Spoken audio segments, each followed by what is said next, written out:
여러분 안녕하십니까? LA 사는 친구입니다. 오늘은 7월 6일 월요일입니다. 오늘도 캘리포니아와 LA를 중심으로 미국에서 일어나는 소식들 뉴스 훑어보기 하도록 하겠습니다.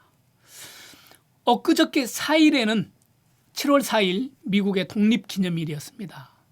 미국이 지금 팬데믹 때문에 많은 사람들이 한 자리에 모이는 것을 막기 위해서 불꽃놀이를 금지했는데요.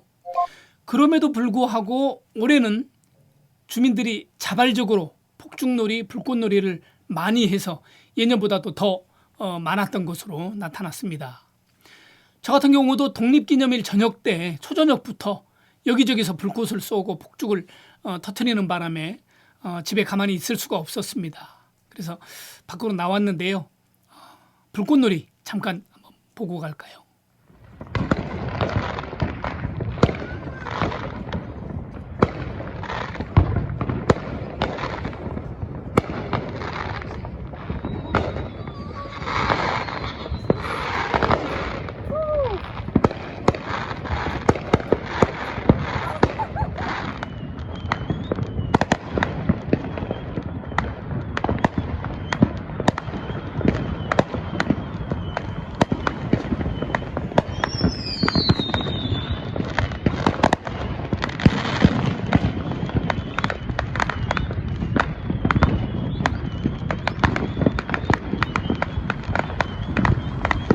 확실히 제가 느끼기에도 예년에 비해서 동네에서 지역에서 이렇게 불꽃놀이 하는 일들은 더 많았다 이런 생각이 듭니다.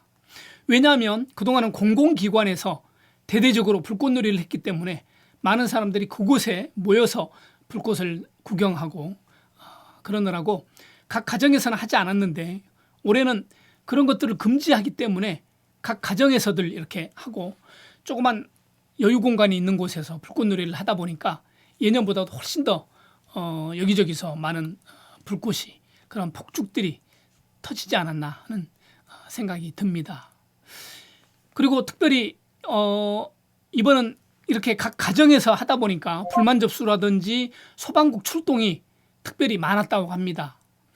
LA 소방국 같은 경우는 출동 횟수가 3,000회를 넘어서 사상 최고의 기록을 세웠다고 하고요. 뉴욕 같은 경우는 작년에는 21건이었는데 이 불만 접수가 올해 같은 경우는 벌써 1,700건이 넘어섰고요. LA 같은 경우는 예년에 비해서 170%가 증가했다고 합니다.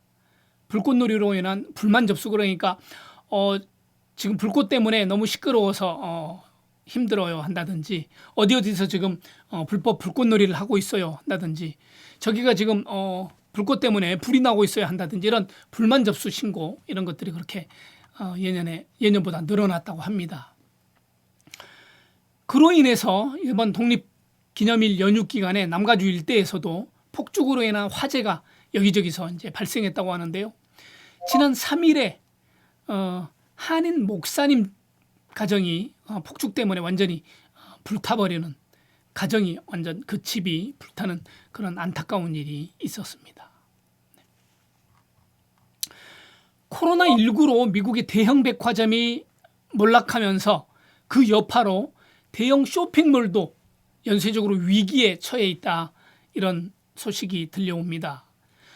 쇼핑몰의 중심에 유명 백화점들이 이렇게 자리를 하고 있고 그 백화점을 따라서 이제 작은 소매업들이 이렇게 쭉 있는데요. 최근에 이런 백화점들이 파산 절차에 들어가면서 쇼핑몰 자체가 어떤 어려움에 처하게 되는 그런 상황이 됐습니다. 경제 전문가 그리고 마케팅 전문가들은 내년 말까지 쇼핑몰을 기반으로 한 백화점들의 50% 그러니까 절반이 폐업할 것이다 이렇게 보고 있고요. 이것 때문에 쇼핑몰의 25% 그러니까 4분의 1 정도가 앞으로 5년 이내에 문을 닫게 될 것이다 이렇게 전망을 했습니다. 굉장히 좀 안타까운 그리고 암울한 전망인데요. 그 원인으로는 전자상거래가 보편화되고 또 전자상거래가 보편화됨에 따라서 이렇게 오프라인 백화점들이 점점 약화되고 있었는데 코로나19로 인해서 경제 활동이 멈췄잖아요. 셧다운 됐잖아요. 그래서 이 오프라인 유통업이 일어날 수 있는 기회가 없었고 회복을 못한 그런 원인이다. 이렇게 분석을 하고 있습니다. 연방정부에서 급여보호 프로그램, 즉 PPP 2차 신청 기한을 오는 8월 8일까지로 연장했습니다. 코로나19로 재정적인 어려움에 처해 있는 중소기업체들을 지원하기 위한 방안인데요. 지금 새롭게 이제 관심이 되고 있는 것들은 1차에 신청해서 받았던 업체들도 2차에 또 신청할 수 있는가 하는 것이 지금 많은 사람들의 관건입니다. 이번에 특별히 피해가 많았던 데가 요식업, 식당이라든지 레스토랑 이런 데였는데요. 이런 식당업주들이 이번 2차에서도 또 받을 수 있도록 해달라 이런 목소리가 굉장히 커지고 있습니다. PPP는 코로나19로 재정적인 어려움에 처해 있는 직원 500명 이하 중소기업체가 고용을 유지하고 회사가 문을 닫지 않도록 최대 1,000만 달러까지 무담보 대출해 주는 프로그램입니다. 근데 이제 상환 기한도 2년으로 꽤 넉넉했는데 그것도 5년으로 더 연장을 해줬고요. 금리도 1%로 아주 저렴하게 적용을 했습니다. 뿐만 아니라 대출 형식이지만 대출금의 60%를 직원들의 그 급여로 사용할 경우에는 이 전체 대출금을 갚지 않아도 되는 그런 그랜트로 전환되는 그런 이점이 있습니다.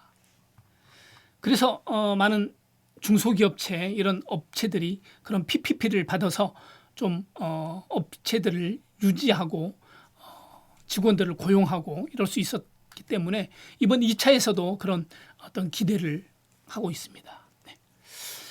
LA 카운티 정부에서 코로나19 가이드라인을 준수하지 않은 업소에 대해서는 영업 라이센스를 박탈해서 영업 정지시키는 그런 강력한 조치를 하겠다. 이렇게 진행하는 것으로 알려졌습니다. 코로나19가 지금 계속 확산되고 있기 때문에 LA 카운티에서는 가이드라인을 지키지 않는 업소에는 1차적으로 벌금을 부과시키고요. 그래도 계속 위반할 경우에는 업소들이 영업 면허를 박탈하는 그런 계획을 세우고 있습니다. 그래서 슈퍼바이저 위원회에서 그 안을 지금 내서 검토하고 있는 중이라고 합니다. 한편 바바라 페레어 보건국장은 코로나19 확산이 계속 이어질 경우에는 스테이 앳 홈 이동 제한령을 다시 재가동하는 특단의 조치를 내릴 수밖에 없다. 이렇게 한 번 더 지금 언급했는데요.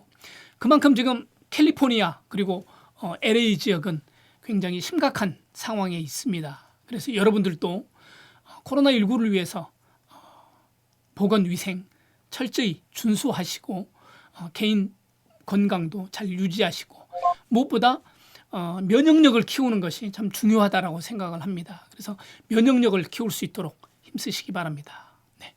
오늘 영상은 여기까지요. 끝까지 봐주셔서 감사합니다. 저는 내일 다시 뵙겠습니다. LA 사는 친구였습니다. 감사합니다.